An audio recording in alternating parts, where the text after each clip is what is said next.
Assalamualaikum warahmatullahi wabarakatuh. Kembali lagi di channel Berita Mistis. Untuk kisah kali ini masih melanjutkan dari kisah yang sebelumnya, sebuah kisah dari tulisannya Maira Sakila. Kisah yang berjudul Putusnya Kepala Bayiku Saat Dilahirkan. Sebelum kita lanjut ke ceritanya, tekan dulu tombol like video ini dan jangan lupa tekan juga tombol subscribe channel ini. Nyalakan juga lonceng notifikasinya agar tidak ketinggalan cerita-cerita lainnya dari channel ini. Dan buat teman-teman yang pengen membaca langsung ceritanya, nanti silahkan saja kunjungi linknya yang nanti akan saya sertakan di kolom deskripsi. Dan seperti apa untuk kelanjutan dari kisah ini, langsung saja kita masuk ke ceritanya.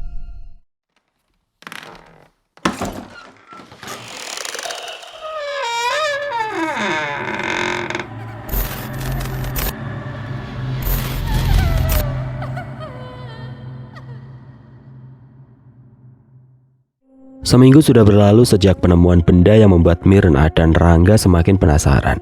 Mereka yang hendak kembali ke desa Menteng pun dihentikan oleh Danur. Danur meminta Mirna dan Rangga untuk tetap tinggal di sana dan menemaninya hingga bisa menemukan pelaku yang sudah menghancurkan keluarganya. Tapi Danur, Tantri pasti sendirian karena Anggi kerja, selalu pulang sore hari. Bibi juga nggak enak tinggal di sini. Coba kamu pinta Dirga dan Gendis tinggal di sini. Kali saja mereka mau, usul Mirna pada Danur. Namun entah mengapa Danur seakan enggan untuk meminta Dirga dan Gendis, padahal mereka sama keluarganya. Dirga dan Gendis adalah adik kedua Mirna. Keluarga Danur tidak ada di sana karena Danur hanya seorang perantauan. Dan sejak menikah dengan Arimbi, ia disibukkan dengan kerjaannya sebagai pemilik pabrik. Ya sudah, kami mau tinggal di sini, tapi Tantri kami bawa ya, celetuk Mirna yang membuat Danur melebarkan mata. Tidak Bi, saya mohon jangan bawa Tantri ke sini. Loh kenapa? Rumah ini besar, Bibi tidak sanggup mengerjainya sendirian. Biar Tantri dan Anggi ikut tinggal di sini, gimana? Paman, Bibi, bukan Danur menolak atau tidak mengizinkan Tantri dan suaminya tinggal di sini. Tapi kejadian kemarin yang menimpa Arimbi masih membuat saya trauma, Bi. Saya tidak mau terjadi lagi hal yang kesekian kalinya pada Tantri. Tantri tengah mengandung juga. Saya tidak mau dia tercium oleh manusia biadab itu. Mirna terdiam. Ia lupa jika rumah itu sudah mengalami hal tragis. Sehingga ia menuruti kata Danur dan lebih memilih menjenguknya setiap 1 minggu sekali. Siang itu Mirna tengah berbelanja di sebuah warung sayuran. Ia akan memasak sayur untuk sore hari. Tapi di sana Mirna bertemu dengan tetangga yang masih penasaran dengan kematian Arimbi. Karena tidak ada yang tahu jika Arimbi melahirkan dalam keadaan mengenaskan. Mirna, kamu percaya sama si Danur jika Arimbi meninggal? Ucap seorang ibu yang berdiri di sampingnya. Memangnya kenapa, Bu? Gak curiga kamu, Mirna? Siapa tahu dia berbohong. Emang kamu tahu kuburannya? Saya percaya sama Danur. Saya melihat sendiri bagaimana dia terlukanya kehilangan Arimbi. Bahkan kemarin kami menemukan sesuatu di dalam kamarnya. Dan itu memang sepertinya sudah mereka rencanakan. Danur akan membawa kami ke kuburan Arimbi nanti setelah semuanya selesai. Sesuatu apa, Mir? Apa semacam benda berkotak dan isinya? Iya. Lalu Mirna menceritakan semuanya, membuat sedikit demi sedikit mereka percaya jika Danur tidak melakukan itu. Mirna pun telah mengabari Dirga dan Gendis, memberitahu mereka akan kematian Wulan dan Damar. Dirga dan Gendis diminta datang dalam waktu yang dekat karena mereka pun harus ikut mencari kebenaran akan saudaranya yang menghilang setelah dibunuh. Entah mereka menguburkan Wulan dan Damar di mana sehingga polisi sampai saat ini belum menemukannya. Ya sudah Bu, saya pamit pulang duluan, pamit Mirna. Iya Bu. Mirna meninggalkan mereka yang terus mempertanyakan soal kebenaran Danur. Meski mereka meragukannya, tapi mengetahui bingkisan itu, ia mulai percaya. Jika memang ada orang yang memang menginginkan kematian Arimbi dan juga kakaknya. Siang sudah berganti, suara lolongan anjing terdengar saling saut menyaut, bahkan suara hewan malam terdengar syahdu, dan seakan tengah bersenandung menyambut seseorang. Suara mobil mengklakson membuat Mirna membuka pintu. Ia tersenyum menyambut kedatangan Dirga dan Gendis. Gendis membalas senyuman Mirna dan mendengar bisikan dari Dirga. Kau lihatlah, rumah megah ini dan semua isinya sebentar lagi akan menjadi milik kita. perusahaan pabrik yang Danur kelola sebentar lagi akan beralih menjadi atas nama kita. Shh, sudah diam. Ada Mbak Mirna di sini, nanti dia dengar, bisik Gendis. Ayo masuk Gendis, Dirga, sapa Mirna pada adiknya Dirga. Ayo Rati, Runia, Bibi sudah menyiapkan kamar kalian. Makasih Bi, Mirna mengangguk. Mereka pun melangkah memasuki rumah yang terbilang sangat mewah milik Danur. Senyum terus mengembang di wajah Gendis kala ia memasuki rumah itu. Banyak pajangan dan hiasan yang tertata rapi di dalam sana. Semua yang ia lihat begitu indah dan mewah. Dirga dan Gendis tidak terlalu sederhana. Mereka pun memiliki satu motor dan mobil yang mereka gunakan. Hanya saja rumah mereka masih terbilang sederhana, masih kalah besar dari rumah Arimbi kakaknya. Sejak dahulu, Arimbi memang wanita yang sangat dimanja di dalam keluarga Wulan dan Damar. Seakan hanya Arimbi yang menjadi anak dan cucu bagi mereka. Danur, Dirga sudah datang, panggil Mirna pada Danur. Silakan duduk, jangan sungkan ya. Mereka mengangguk. Tidak sungkan kok Mbak, ini kan sebentar lagi akan jadi milik kita. Hati Gendis berbicara. Tidak lama Danur datang bersama Rangga. Mereka saling bersalaman dan saling memberi kekuatan pada Danur. Namun entah mengapa, Danur merasakan keresahan saat kedatangan mereka. Karena sejak dulu, Danur tahu jika Dirga dan Gendis sangat tidak menyukai Arimbi istrinya. Danur, semoga tabah ya, wanita masih banyak, ujar Dirga pada Danur yang membuat mata Danur seketika menohok menatapnya. Dirga, bercanda Mbak, jangan dianggap serius. Kalau kamu tidak kita hibur, kamu akan terus larut dalam kesedihan. Danur mencoba menenangkan hatinya. Mungkin memang Dirga hanya bergurau. Bibi, kami ingin istirahat. Di mana kamar kami? Ujar Runia bertanya pada Mirna. Di atas, samping kanan. Runia dan Rati mengangguk. Mereka pun meninggalkan Dirga dan Gendis yang masih mengobrol dengan sang empunya rumah. Meski perasaan Gendis sudah terasa tidak sabar ingin melihat kamar yang akan ia tempati dan ingin segera memiliki segalanya. Hampir 2 jam mereka mengobrol dalam perbincangan ringan. Akhirnya Mirna undur diri untuk segera istirahat. Mirna pun meminta Gendis dan Dirga untuk segera istirahat karena Mirna tahu perjalanan mereka pasti melelahkan. Ya sudah, kami istirahat dulu Mbak. Danur, Mirna mengangguk dan Danur hanya diam. Dari tadi ia tidak banyak mengeluarkan kata-kata dan hanya diam dengan pandangan yang sedikit kosong. Mirna, Rangga dan Danur akan beranjak memasuki kamarnya masing-masing. Tapi, Gendis dan Dirga melihat ke arah suara, begitupun Danur, Rangga dan Mirna. Mereka semua saling pandang lalu berlari menuju kamar Runia. Danur dan Rangga ikut berlari melihat apa yang terjadi pada Runia sampai ia berteriak di malam yang sudah hampir larut. Tok tok tok, Runia, buka pintunya, ini ibu, seru Gendis pada Runia yang berada di dalam kamar. Mbak, apa Runia dan Rati terpisah kamar? Mirna menggeleng. Ini kamar mereka, karena kamar di sini hanya 2 kamar, kamar Danur dan kamar ini. Gendis sedikit kesal, lalu tidak menghiraukan Mirna, ia kembali memanggil nama anaknya. Rati, Runia, kalian kenapa? Masih hening tidak ada jawaban. Mereka semua seolah panik karena Runia dan Rati tidak menyauti panggilan mereka. Danur, dobrak saja pintunya, takutnya ada apa-apa, Mirna menyarankan. Danur mengangguk, ia pun bersiap untuk membuka pintu dengan paksa dan perlahan ia mendorongnya hingga brak, brak. Pintu terbuka. Suasana kamar terlihat sepi dan gelap, lampunya mati sehingga pandangan mereka berjarak. Runia, kalian sudah tidur? Mbak, tolong nyalain lampunya. Mirna mencari saklar lampu dan menyalakannya. Mereka semua terkejut melihat Rati dan Runia tengah berpelukan di pojok samping lemari dengan wajah ketakutan. Mereka menghampiri dan bertanya, Runia, Rati, kalian kenapa? Tanya Gendis dengan khawatir. Wajah Rati dan Runia terlihat sangat pucat dan penuh keringat, membuat mereka semua heran dengannya. Runia, Rati, nak, kalian kenapa? Mirna mendekati dan bertanya pada kedua ponakannya. Bibi, ibu. Runia menangis histeris memeluk Mirna dan Rati memeluk Gendis. Ada setan, Bi. Bibi Arimbi jadi setan, pungkasnya dengan isak tangis di bibirnya. Mata semua orang terbelalak, termasuk Danur yang langsung membulatkan mata. Ia menghentikan tangannya dan menunjuk Runia. Apa maksud ucapanmu, Runia? Arimbi sudah tenang, jangan kau sebut-sebut namanya, apalagi kau bilang dia setan. Sentak Danur menatap tajam Runia. Mirna mencoba meredam amarah Danur dan Rangga menahannya juga, berusaha menenangkannya. Aku gak asal, Paman. Tadi bibi Arimbi ada di sana, wajahnya hancur dan dia bawa bayi. Gendis dan Dirga terperangah mendengar kata-kata putrinya.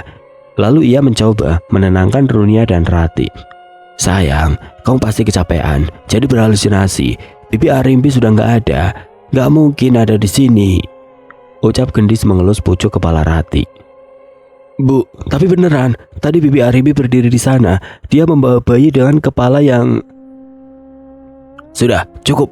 Jangan lagi menyebut nama istriku dan menuduhnya. Biarkan dia tenang. Tanpa kalian tuduh dia dengan hal yang tidak lazim. Danur meninggalkan kamar Runia dan Rati. Kepalanya berdenyut.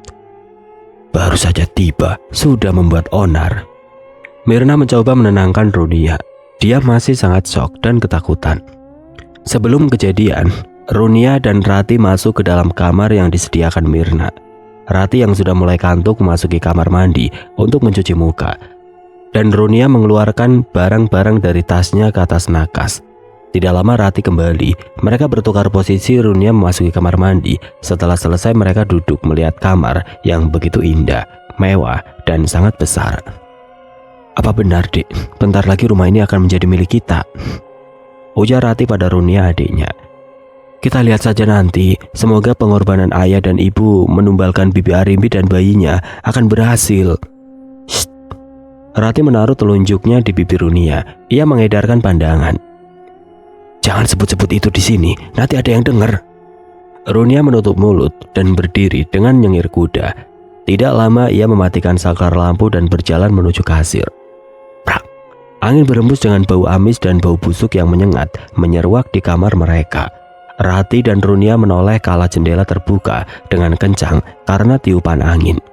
Namun mata mereka membulat karena melihat sosok Arimbi melayang menghampiri mereka. Wajahnya pucat, membawa bayi di gendongannya. Bibi Arimbi? Ya, bagaimana kalian? Senang bertemu denganku. Setelah membunuhku dan bayiku, kini ingin menikmati rumah dan semua harta milikku. Arimbi berkata seraya menatap tajam ke dua wanita yang gemetar dan hendak menangis. Tubuhnya beringsut mundur hingga mereka sudah beradu dengan tembok di ujung lemari. Tidak akan aku biarkan. Arimbi merubah wajahnya menjadi sangat menyeramkan dengan bola mata yang menghitam. Bahkan tetesan darah dari bayi yang digendongnya sangat anyir dan bau busuk. Arimbi tertawa melihat dua wanita yang ikut dalam penganiayaannya saat melahirkan putrinya ketakutan. Karena ulahnya dan orang tuanya membuat Arimbi kehilangan sang putri dan nyawanya. Arimbi melayang, menembus kaca setelah berhasil membuat kedua anak dari adik ibunya ketakutan. Itu adalah awal dari balasan yang belum dimulai. Mirna masih mondar-mandir di dalam kamarnya selama kepergian Arimbi dari rumah itu. Ia belum pernah mengalami hal ganjil. Tapi kenapa kedatangan Dirga dan keluarganya malah menambah masalah dengan kabar yang dilihat Runia dan Rati. Bu, ada apa? Tanya Rangga. Pak, ibu masih gak percaya sama Runia. Masa iya dia melihat Arimbi? Masa iya Arimbi menjadi hantu? Sudahlah bu, sepertinya mereka terlalu kelelahan, jadi berpikir melihat Arimbi. Ibu kan dengar kata Danur dari awal, Arimbi sudah meninggal dan dia sudah dikuburkan. Hanya saja kita masih menunggu waktu kapan kita bisa ke sana, karena kita saja masih kerepotan mencari jasad kakak kamu. Bapak benar, tapi apa bu? Kalaupun iya mereka melihatnya, kenapa Arimbi hanya melihatkan dirinya pada mereka? Kenapa bukan kita? Rangga diam. Ia seolah mengiyakan apa kata istrinya. Sudahlah bu, mari kita istirahat, sudah larut. Besok akan ada petugas kepolisian ke sini dan akan kembali menelusuri pencarian Mbak Wulan. Mirna mengangguk. Ia pun merasakan tubuhnya sudah sangat lelah. Rangga mematikan lampu kamarnya dan segera memejamkan mata untuk segera pergi ke alam mimpinya. Baru saja mata Mirna terpejam, ia mendengar suara tangisan seseorang di samping kamarnya. Dari balik horden yang transparan, terlihat bayangan wanita berdiri membelakanginya. Siapa malam-malam menangis? Ganggu orang istirahat saja. Dia pun bangkit dan beranjak dari atas kasurnya. Ia mendekati horden dan semakin dekat semakin jelas sosok wanita berdiri di luar sana. Siapa dia? Dari pakaiannya seperti Mbak Wulan. Lalu Mirna membuka jendela. Terlihat Wulan meliriknya sekilas, lalu melangkah menuju samping rumah. Mirna yang sudah terlanjur melihatnya dan penasaran, membuka jendela sedikit lebar dan keluar mengikutinya. Mbak, tunggu. Mirna mengejar Wulan sampai berada di belakang rumah. Wulan masih berjalan menuju sebuah kebun yang berjejerkan pohon singkong. Mirna mengikutinya secara perlahan. Dari jarak sekitar 10 meter, Wulan menatapnya. Lalu menunjukkan sebuah gundukan tanah. Tangannya terus menunjukkan pada Mirna dan gundukan tanah yang berada di hadapannya. Apa maksudnya, Mbak? Namun hembusan angin membuat pandangannya terganggu sehingga ia menyapu kegelapan. Setelah angin hilang dan kembali tenang, Mirna hendak bertanya lagi pada Wulan, tapi Mbak Wulan di mana? Serunya berteriak mencari Wulan yang sudah tidak ada di hadapannya. Mbak Wulan. Mirna terus berteriak di dalam kegelapan. Ia terus berjalan mencari keberadaan kakaknya, namun hanya ada keheningan dan suara burung malam yang bersautan. Bu, Mirna merasakan pipinya yang ditepuk-tepuk dan baunya diguncang, sehingga tidak lama ia sadar dengan nafas ngos-ngosan dan wajah juga tubuhnya berkeringat. Mbak Wulan. Ia menatap kamar dan Rangga yang berada di sampingnya. Ia mengusap wajahnya yang basah. Mimpi yang ia alami seakan nyata bertemu dengan sang kakak. Ada apa? Kenapa teriak-teriak? Aku...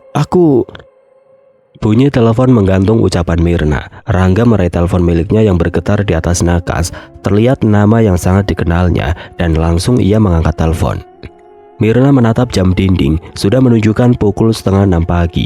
Rasanya ia baru terlelap, namun hari sudah berganti. Baik Pak Joko, saya tunggu kedatangannya. Rangga memutuskan sambungan telepon, lalu menghampiri Mirna yang masih duduk di atas ranjang. Bu, Pak Joko akan kesini bersama beberapa penelusur lainnya.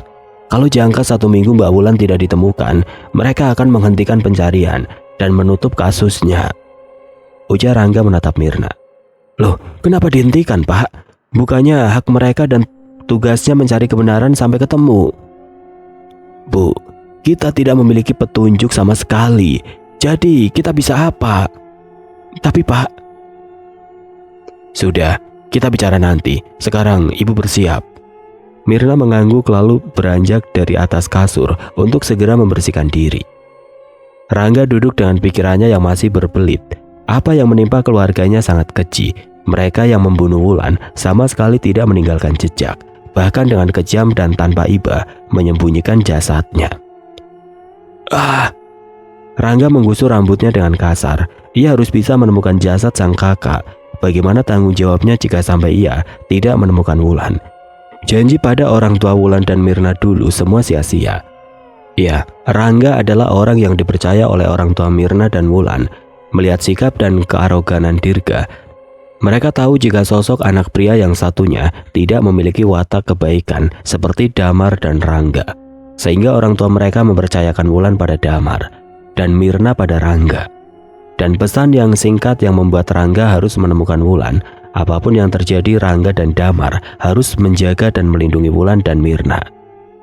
Rangga, Damar, saya titipkan Wulan pada kalian. Jika suatu saat kalian menemukan masalah, jangan biarkan dia sendirian. Rangga, kau sebagai adik harus bisa menjaga kakak kamu.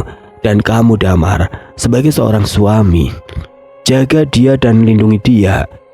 Jangan biarkan ia bersedih atau terluka, kata mertuanya saat itu. Kata-kata sang ayah mertua kembali terngiang.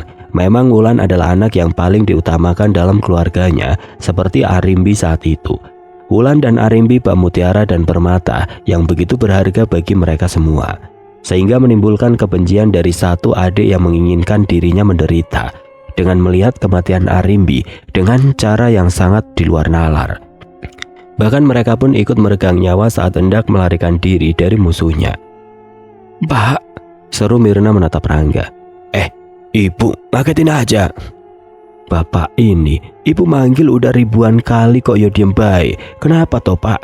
Ada yang lagi dipikirkan?" "Enggak Bu, Bapak hanya teringat almarhum bapak kamu yang menitipkan Wulan agar bisa menjaganya dari mara bahaya. Tapi ternyata jangankan menjaga, Mas Damar saja sampai tewas di tangan mereka." "Pak, dia memang sangat menyayangi Wulan, bahkan sampai anaknya. Bagi Bapak adalah permata, dia tidak membedakan kita, tapi itulah berharganya Mbak Wulan di mata keluarga. Kalau aku punya hati kayak Dirga, mungkin sudah iri aku dengernya. Tapi beruntung, kamu bisa mengerti keadaan dan memahaminya, sehingga kalian akur-akur saja dan baik-baik saja." "Tentu Pak, Bapak kami selalu mengajarkan untuk selalu saling mengasihi, karena kehilangan mereka baru kita rasakan apa artinya keluarga." "Iya, dan kita sekarang merasakan itu. Yang sabar ya." Tok tok tok. Mirna menoleh pada pintu yang diketuk dari luar, lalu beranjak dan hendak membukanya. "Bibi, kata ibu ada tamu," serunya dari luar. Pintu terbuka, terlihat Runia berdiri menatap Mirna sambil tersenyum. "Siapa? Kok pagi sekali?" "Nggak tahu Bi, katanya dari kepolisian." "Astaga Pak, itu Pak Joko sudah datang." Mirna lupa jika hari ini akan ada tamu dari kota, karena mimpinya ia harus kesiangan dan tidak sampai menyiapkan apa-apa. Rangga pun menghampiri dan segera keluar. Ia merapikan pakaiannya yang sudah ia siapkan dari bangun pagi. "Aduh, kok nggak dibangunin sih?" gerutu Mirna. Mirna menepuk keningnya. Ia lupa jika tadi ia dibangunkan dan kesusahan karena mimpinya seakan menarik ia agar tidak terjaga. Runia pun meninggalkan Mirna dan membangunkan Gendis dan Dirga. Gendis yang mendengar kabar kematian Arimbi akan diusut, ia sedikit terganggu dan segera membangunkan Dirga. "Apa? Ada polisi ke sini?" Dirga pun sama terkejutnya. "Ayo Pak, cepat, kita harus ikut mendengar biar tahu apa yang akan mereka lakukan." Mereka pun bersiap dan langsung menghampiri tamu juga Mirna yang sudah berkutat di dapur. Dirga duduk di samping Rangga dan menatap Danur yang sedikit berbisik bersama pria berbadan tegap dan gempal. "Mas, ada apa?" tanyanya pada Rangga. "Dia petugas kepolisian yang ikut mengusut kematian Mbak Wulan dan Mas Damar." "Loh, memangnya harus sampai pakai polisi? Kan sudah saya bilang kita cari dengan cara kita, bukan polisi." "Tapi saya ingin polisi ikut mencari. Saya akan usut tuntas dan akan menemukan di mana ibu sama ayah dikuburkan." Danur menyela ucapan Dirga yang ia rasa sangat tidak masuk akal. "Ini rumah saya dan keluarga saya. Di sini saya yang memutuskan," sambungnya lagi dengan sedikit tegas. Danur tahu jika Dirga memang tidak menyukainya dan Arimbi. Jadi ia tahu jika Dirga tidak akan membenarkannya jika Danur mencari lebih dalam soal kematian mertuanya. Terlihat Gendis yang sedikit was-was, ia takut mereka menemukan kuburan Wulan sebelum genap 40 hari. Jika mereka menemukannya, maka ritual yang mereka lakukan akan sia-sia. "Baik, kalau seperti itu Pak Danur, besok lusa saya dan tim akan kembali ke sini. Apa barang yang saya minta sudah Anda sediakan?" Danur mengangguk, lalu mengambil sebuah plastik yang ia simpan di atas meja. Tidak ada yang tahu apa isi dari dalamnya, karena Danur sengaja merahasiakan ini dari Dirga dan Gendis. Hanya Rangga yang tahu, bahkan Mirna pun tidak mengetahui apa-apa. Selepas kepergian Pak Joko, Rangga dan Danur duduk di halaman belakang rumah. Mereka mencari tahu apakah ada kejanggalan di sana atau tidak. Tidak lama terdengar suara tapak kaki mendekat. Mirna rupanya, dia membawa nampan bersama cemilan untuk teman ngobrolnya. Juga ingin menceritakan sesuatu mimpi yang ia alami semalam. "Di mana Dirga, Bu?" tanya Rangga. "Sepertinya mereka tengah makan, karena tadi Gendis habis bantu ibu memasak." "Oh ya Danur, bibi kamu semalam bermimpi," tutur Rangga yang membuat Danur menatapnya. "Mimpi? Mimpi apa Paman?" Semalam bibi bermimpi ketemu Wulan. Mbak Wulan." "Maksud bibi?" Mirna menceritakan mimpinya semalam. Ia mengingat lagi jika semalam ia keluar dari jendela kamarnya, lalu dia menuju ke suatu tempat dan melihat. "Ada apa, Bi?" "Ibu kamu menunjukkan sesuatu seperti kuburan." Kuburan? Di mana?" Bibi tidak tahu sebelah mana, tapi semalam Bibi mengikutinya lewat jendela kamar. Bu, masih ingat tempatnya? Mirna mengangguk. Lalu Rangga dan Danur beranjak agar Mirna menunjukkan di mana tempat semalam yang ia lihat. Perlahan Mirna melihat jendela dan mengingat ia berjalan menuju halaman belakang, lalu berjalan sedikit lebih dalam saat berada di halaman belakang. Namun karena semalam ia tidak melihat suasananya, Mirna lupa berada di sebelah mana. Ia mengikuti Wulan dan berdiri, menunjukkan sebuah gundukan tanah yang seperti makam. Krak! Suara benda dari balik pintu membuat mereka menoleh dan hendak mencari tahu ada apakah di balik pintu. Terlihat dari bayangan yang terkena sinar lampu, ada seseorang di dalam sana. Buka pintunya, Bi. Mirna membuka pintunya, tidak ada siapapun di sana. Mereka mencari dengan mengedarkan pandangan di dalam gudang yang memang langsung menembus dapur. Tidak ada siapa-siapa, Dan, ucap Mirna. Tapi saya tadi melihat bayangan seseorang di sini. Mirna melihat keadaan, tapi sepi dan tidak ada apa-apa. Mirna berpikir mungkin hanya bayangan dari benda terpapar sinar lampu. Mirna menggeleng, menandakan jika di sana tidak ada apapun, sehingga kembali melihat halaman yang memang Mirna lewati semalam. Anehnya suasana sangat aneh, padahal hari sudah semakin siang. Tapi rumah itu dan halaman belakang seakan senyap dan sepi, tidak sehangat waktu di mana Arimbi masih ada. Semalam, Bibi tidak melihat ke arah mana Bibi berjalan. Tidak, hanya di sini semalam. Mirna melihat sekeliling, entah berjalan ke arah mana dia semalam. Ya sudah, nanti kita cari tahu lagi, sekalian besok bersama tim juga Pak Joko. Mirna dan Rangga akhirnya berbalik dan akan kembali ke dalam. Namun, tunggu, Mirna menghentikan langkah Rangga. Ada apa?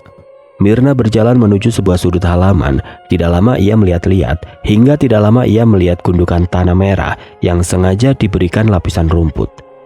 Mirna membuka rumput yang memang tidak tertanam dan hanya menempel, melihat dua gundukan tanah yang merapat. Ini Pak, ini yang semalam ditunjukkan Mbak Wulan semalam. Benar Kak Bi? Iya Danur, semalam Mbak Wulan berdiri di sini. Mereka membuka tumpukan rumput yang memang disengaja menutupi tanah kuburan, mungkin sengaja karena tidak ingin ditemukan.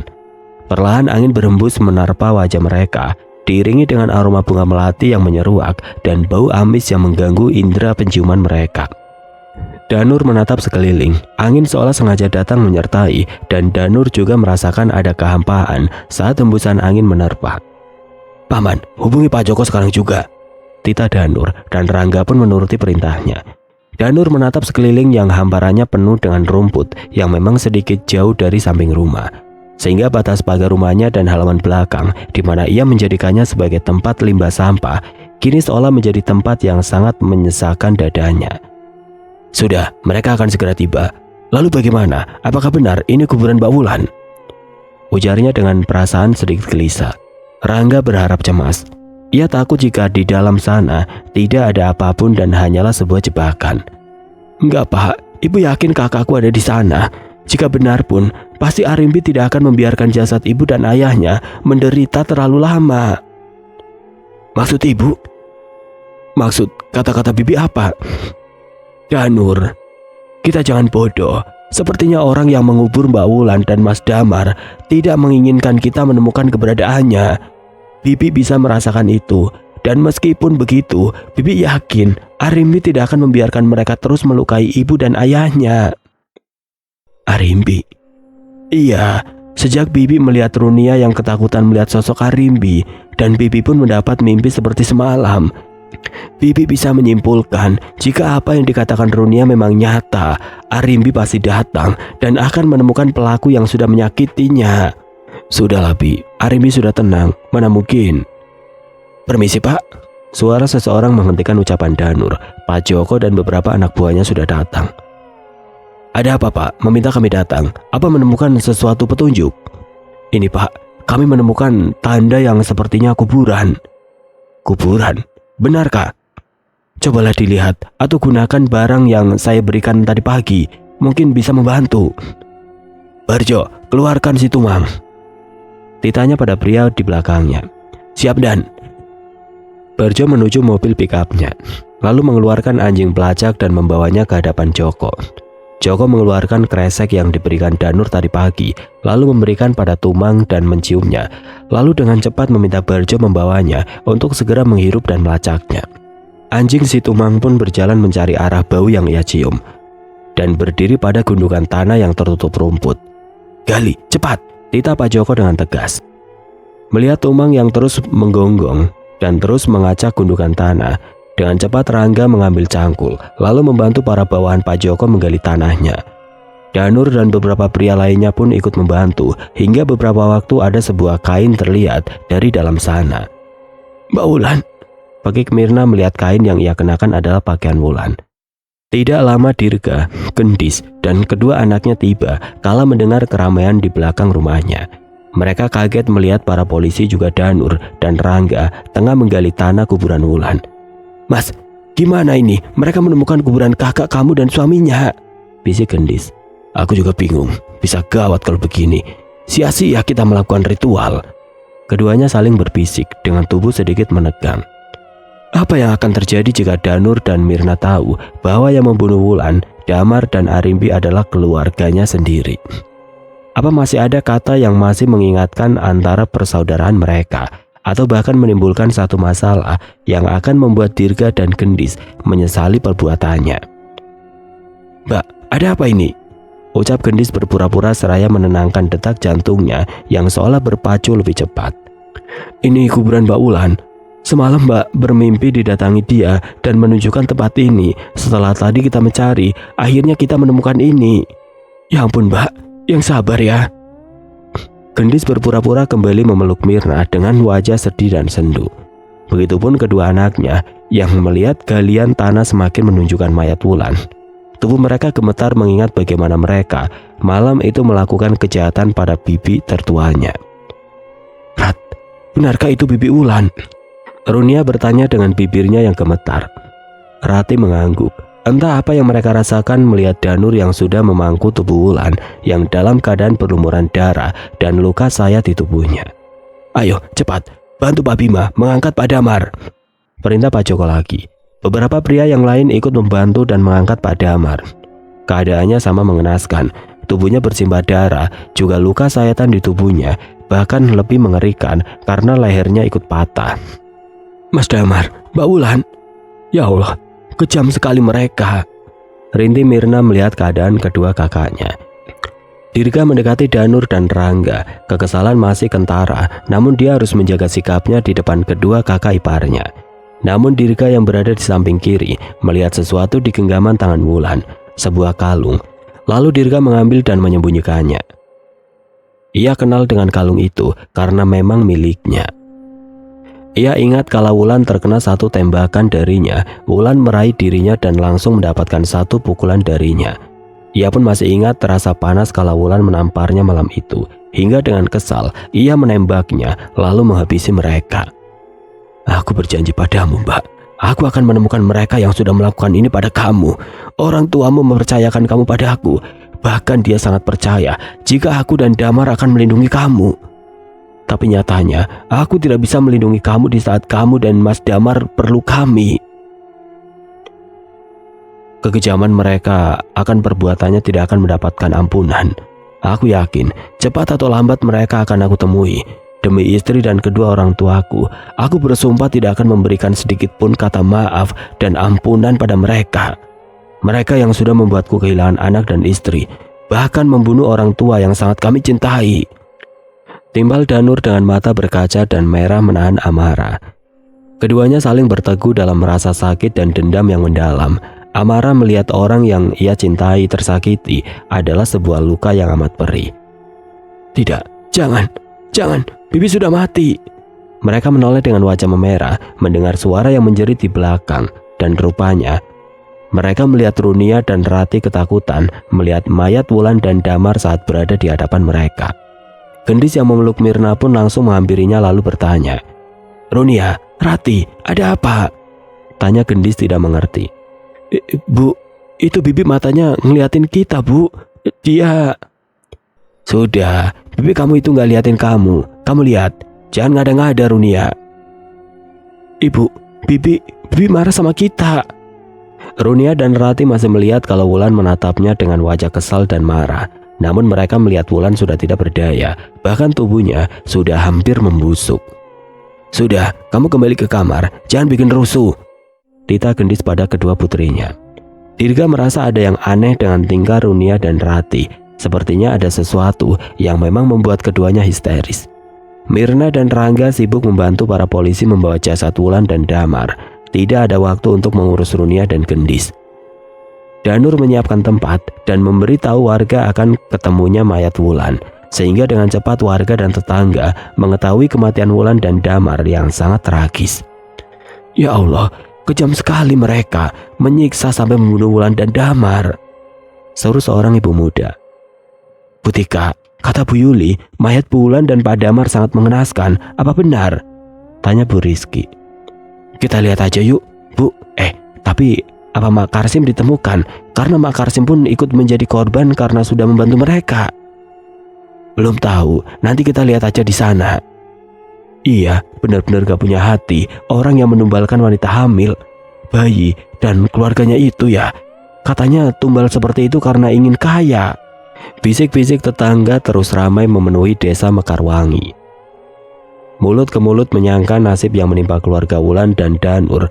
Wulan ikut menjadi korban karena mencoba menyelamatkan sang putri. Namun naas, putri dan cucunya pun tidak bisa dia pungkiri. Kematian anak dan cucunya nyata jelas di depan mata Wulan dan Danur. Di rumah Danur, polisi tengah kembali menggali mencari mayat Mak Karsim karena Mak Karsim seorang dukun beranak yang sedikit banyak mampu memahami dalam ilmu gaib.